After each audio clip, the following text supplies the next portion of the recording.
program.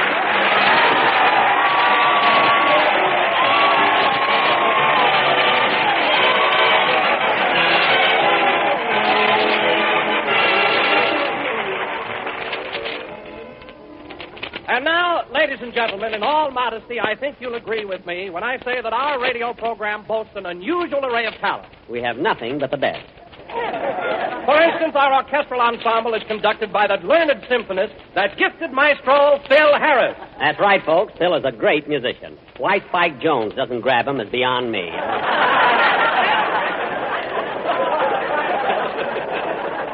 Continue, Don.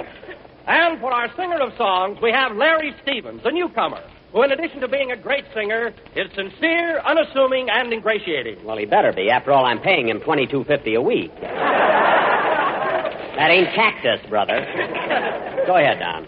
Next, and with a feeling of pride, I'd like to point to the feminine side of our roster. The lovely, beautiful, charming, and irresistible Mary Livingston. That's right, fellas. She was just voted Miss Hubba Hubba Hubba of 1944.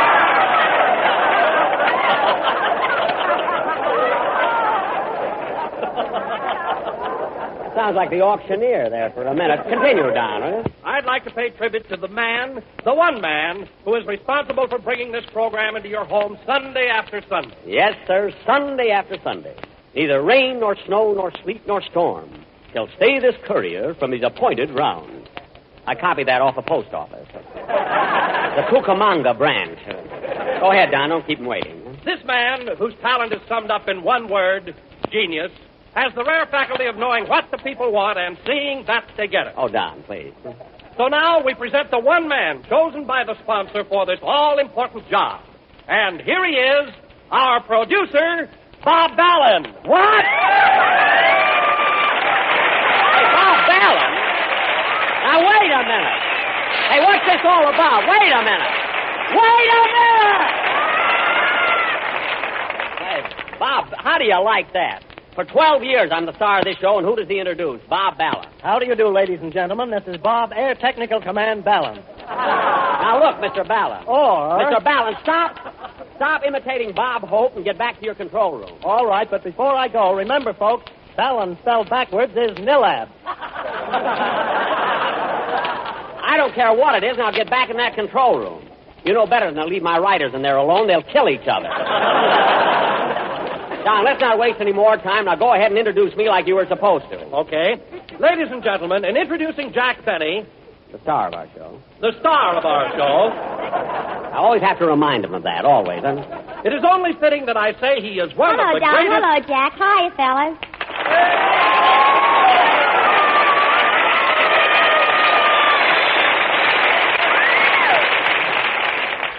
Say, Jack, you think the boys will like me in this dress? Yeah, they'll like you. They'll like you.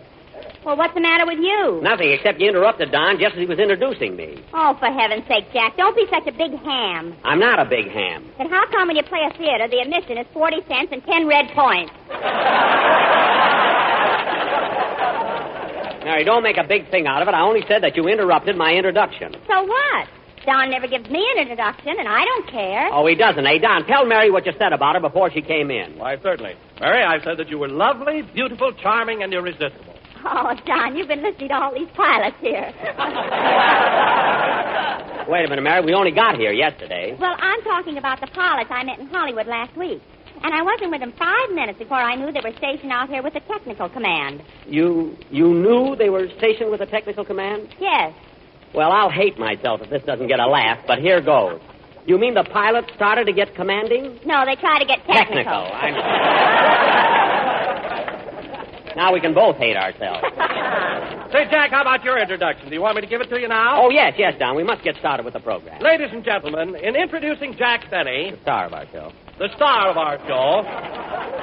It is only fitting that I say he is one of the greatest... Hello, everybody. Hello, Miss Livingston. Oh, hello, Larry.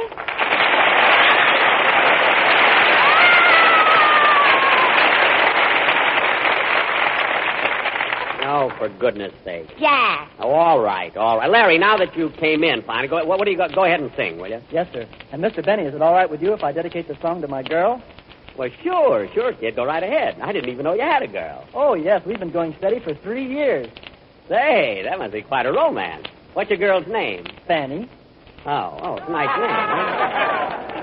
And you know, Mr. Benny, every time we go to the movies, I want to sit downstairs, but she always takes me by the arm and says, "Come on, Larry, let's sit upstairs in the last row of the balcony." Oh, well. She always wants you to sit in the last row of the balcony. Huh, kid? She did that 3 times already, and last night I found out why. Really? She's farsighted.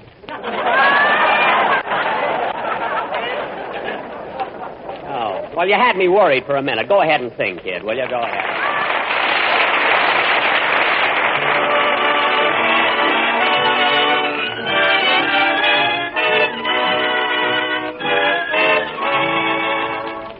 There goes that song again. We used to call it our serenade. We fell in love when we heard it played. Over and over and over and over again. I still remember when I sang the words and they made you mine. I'd steal a kiss and repeat each line. Over and over and over and over, and then we drifted apart. You walked off with my heart. It's funny how one listen just starts me reminiscing.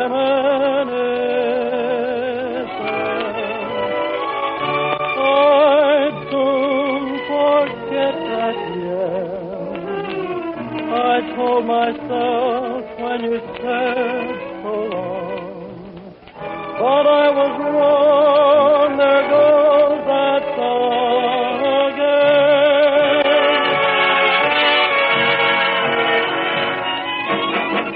There goes that song we called our serenade.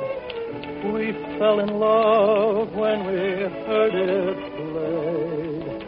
Over and over and over and over, and then we drifted apart. You walked off with my heart. It's funny how one listen just starts me reminiscing. I'd soon forget that yet. I told myself when you said so long, but I was wrong. There goes that song again.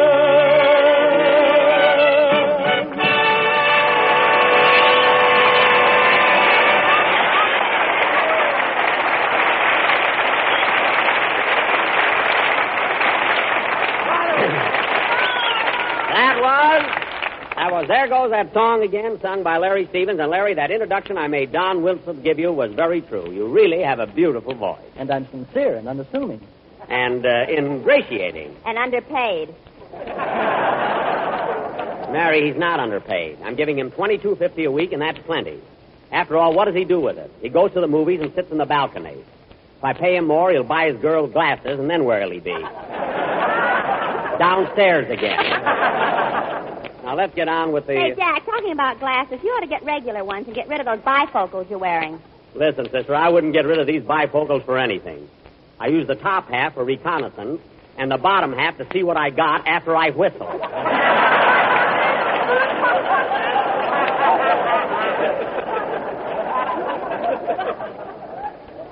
And now, folks... Say, Jack, how about your introduction? You want me to give it to you now? I certainly do. After all, we got to get the program started. Now, go ahead, Don. Ladies and gentlemen, in introducing Jack Benny, I feel it's only... Don.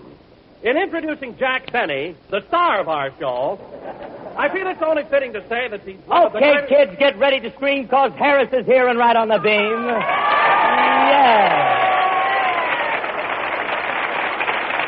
With a yahoo. With a yahoo for San Bernadino.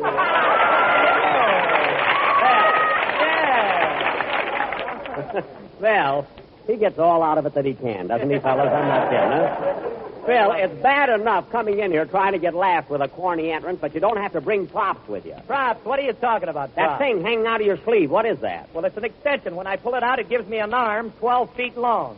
An arm 12 feet long. What's it for? It's the only way you can get in the bar at the California Hotel. Look, Phil, I hate to keep bringing this up, but instead of wasting your time being a playboy, why don't you try to improve yourself?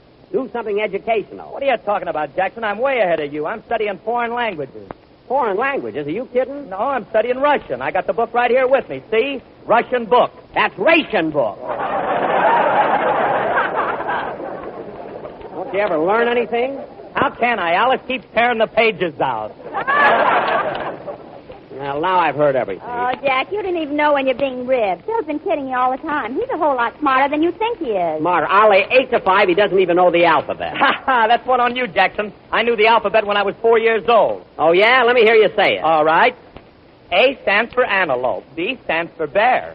C stands for cantaloupe. And D stands for dare. E stands for Phil, elephant. wait a minute. Look at it. Look, can't you say it without the name? That's the way I learned it, Jackson, and I ain't gonna let nothing throw me.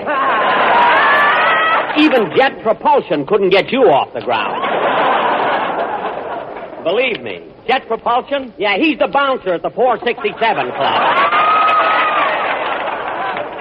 Oh, yeah, I remember old Jet. Old Jet. This is the kind of a program that's rushing television, you know? Yeah, because if you don't see it, you won't believe it. You said it. And, Phil, until television gets here and nips your career in the bud, would you mind playing and... Come in. Mr. Benny, Yes? I'm from Esquire magazine. We printed an article about you and have all the information in our files except one thing. What would you like to know? Your age, please. Well, Oh, no, you don't. You're the same fella that hounded me on my show last week. I told you then I'm 36. I know, Mr. Benny, but when I told my editor you were 36, he just kept staring at a photograph and scratching his head. A photograph? Yes, a picture of you shaking hands with Pocahontas. That picture was taken at a masquerade party at the Palladium. The Palladium? Yes. With Pocahontas? I told you that wasn't Pocahontas. Then what was that arrow doing over your head? It was pointing to the powder room and get out of here. Now go back to your editor and tell him I'm 36. All right, Mr. Benny, all right. For 2 weeks now, I've been asking you your age, and you keep saying you're 36, 36. That number keeps haunting me. I see it in my dreams. What? 36, those numbers. A 3 and a 6. A 3 and a 6. A 3 and a 6. A 6 and a 3. No! A 3 and a 6. A 3 and a 6. A 3 and a 6. A 3 and a 6. It's driving me mad. Mad, mad. I know it isn't the truth, but I'm going to try it. I'm going to try it.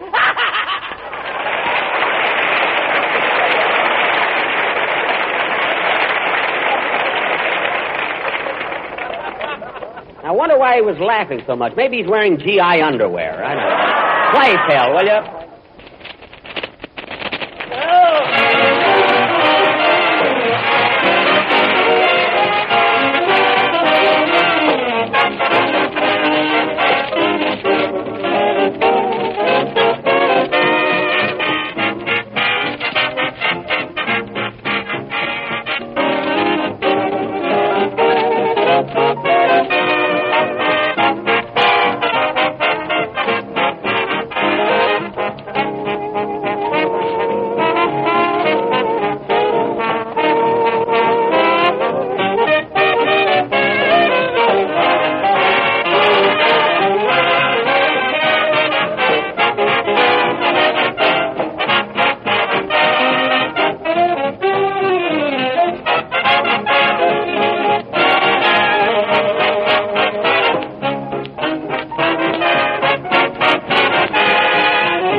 Canteen, played by Phil Harris and his unrationed orchestra.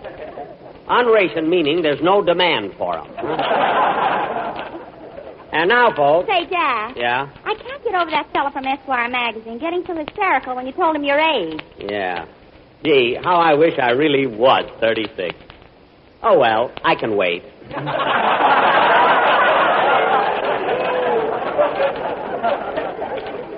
Say, Don. Jack. What?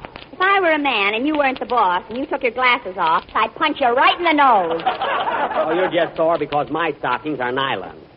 Oh, Don. Yes, Jack. You know, the program will be over pretty soon, and you still haven't given me my introduction. Okay. And now, ladies and gentlemen, I'd like to introduce a star who is known and loved by all. A star who has a long way to go before reaching the age of 36. Well. And here she is, Miss Dorothy Lamour. Dorothy Lamour?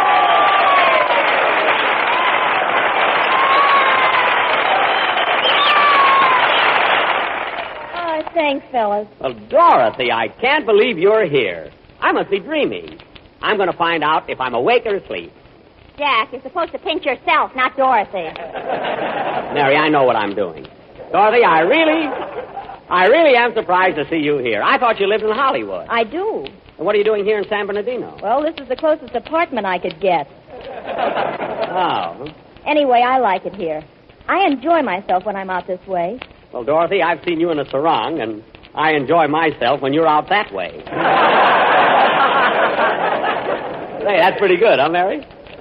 Why don't you say something? I don't want to break up this sparkling dialogue. Oh, Mary, you little vixen, you. Huh? Hey, Jackson, how long are you going to keep this girl in suspense? What do you mean, suspense? Introduce me. Introduce you? Oh, pardon me, Phil. Dorothy, this is Phil Harris. Hello, Phil. Hiya, Dottie. What do you hear from the South Seas? Phil, I just make pictures about the South Seas. I've never really been there. You haven't? No. Well, throw a couple of sarongs and a grip and let's take off, kid. Phil. Say, Dorothy, I'd like to make one of those pictures with you sometime. You know, where we're both on one of those islands. Well, maybe we will, Jack. No, you always work with Hope and Crosby. I know, Jack, but I'd much rather work with you. You'd much rather work with me? Gosh, it doesn't seem believable. I know, but here it is on page 12.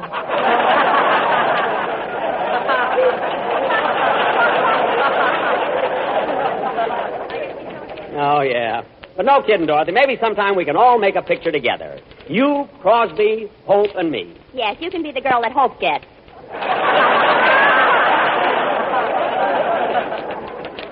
With his nose, I wouldn't have him.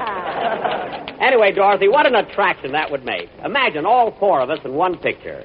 Lamour, Crosby, Hope, and Benny. I can just see the billing on the marquee. Jack, Benny, and friends. Ah, what an attraction. Say, Jack, as long as you and Dorothy are such good friends, I think you ought to know something. What's that? Today's her birthday.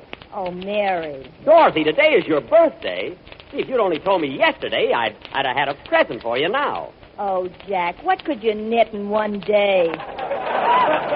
No, Dorothy, I was thinking of buying you a present, but today is Sunday and all the department stores are closed. What did you ever give anybody that you couldn't buy in a drugstore? Quiet. Well, anyway, Dorothy, happy birthday. And I know all the fellas here want to wish you the same. Come on, boys, all together. Happy birthday to you. Happy birthday to you. Happy birthday, dear Dorothy. Happy birthday to you.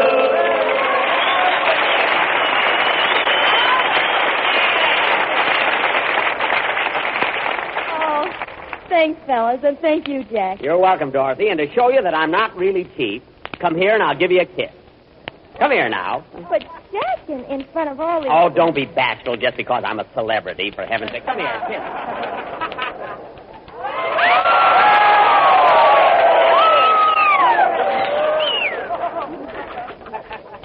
Did you like it, Jack? Jack, say something.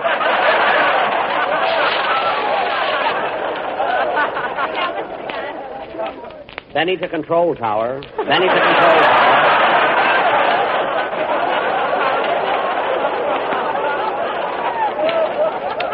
Clear the runway. I'm coming in for a landing. Roger! No kidding, Jack. Did my kiss really do that to you? Yes, Dorothy, all those lips. They're so round, so firm.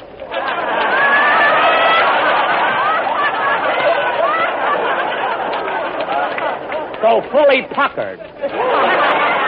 Come on, Dorothy, let's try it again. Huh? Oh, darn it. Excuse me, Dorothy. Gladly. Thanks. Hello? Hello, Mr. Billy. This is Rochester.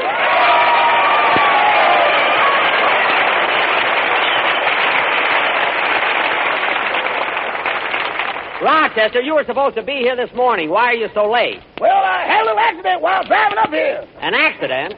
Yeah, and by the way, boss, do you have that kind of insurance that covers the other party? Oh, for heaven's sake. Rochester, the last time you drove my car, I had to fix somebody's fender. The time before, I had to buy a man a taillight. What now? The state of California wants a new bridge.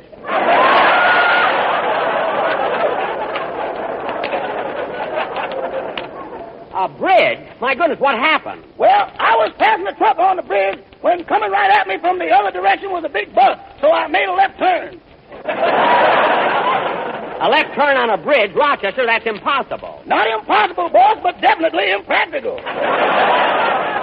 Well, tell me, was anybody hurt? No, but the bridge now has 4 wheels, a convertible top, and a radio that's tuned into life can be beautiful. Now, Rochester, I want you to cut out this nonsense and tell me exactly what happened. Well, I hit the bridge hit the bus hit me, the truck hit the bus, then we all got out and had an argument with the captain of the boat.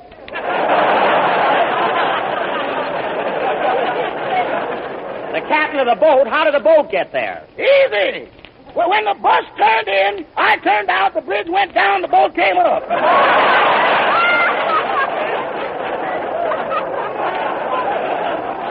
Rochester, sometimes I can't understand you. Maybe I'm standing too close to the phone.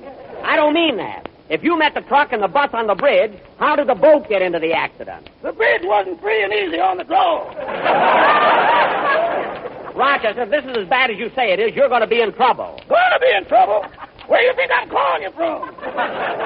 You mean you're in jail? Not yet, but it's just one flight up.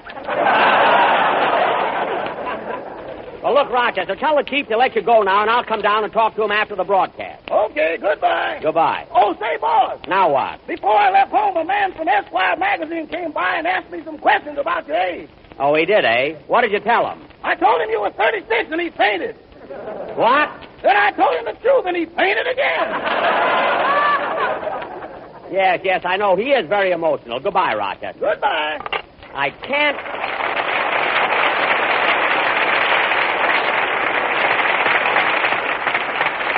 I can't understand Rochester. He's such a terrible driver. Maybe if it had turned out when the bus turned in, the bridge wouldn't have gone down, then the boat couldn't have come up.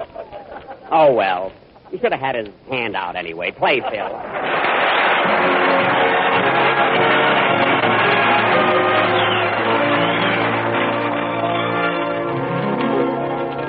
It's the end of the story, the same old story. All the stars in their glory. No, we must part. Though I have to surrender your kisses so tender that used to enchant me. Won't you grant me only this?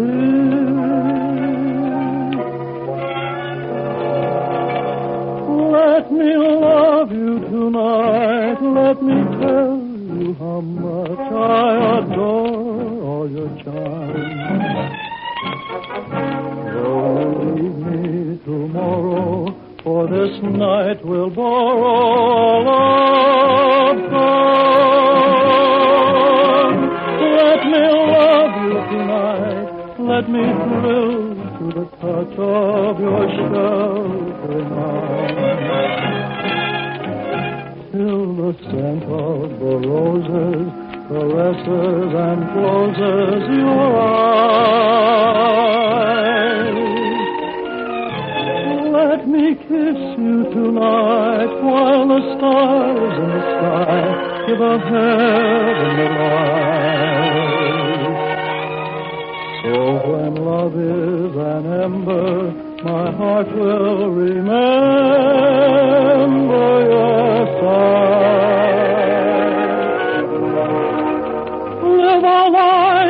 time of love in a moment, holding me tight. Then forget me, darling, only let me love you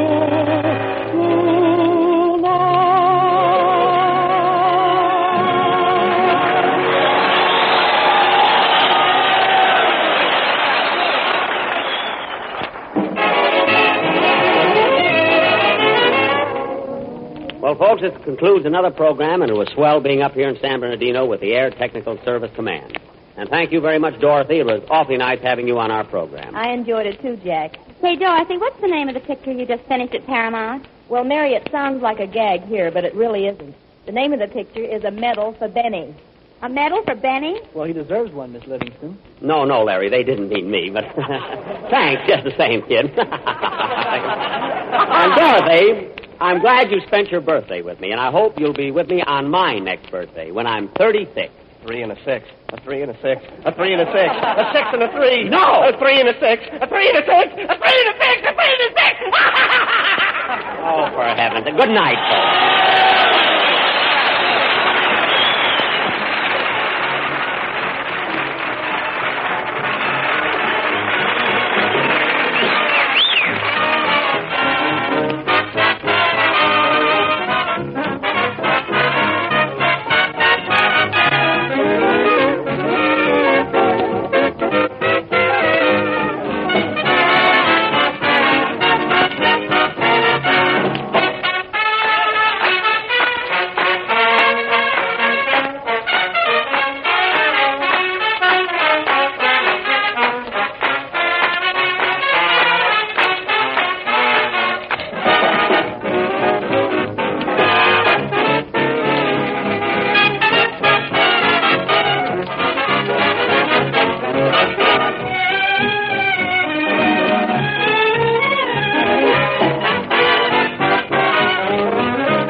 This is the Armed Forces Radio Service.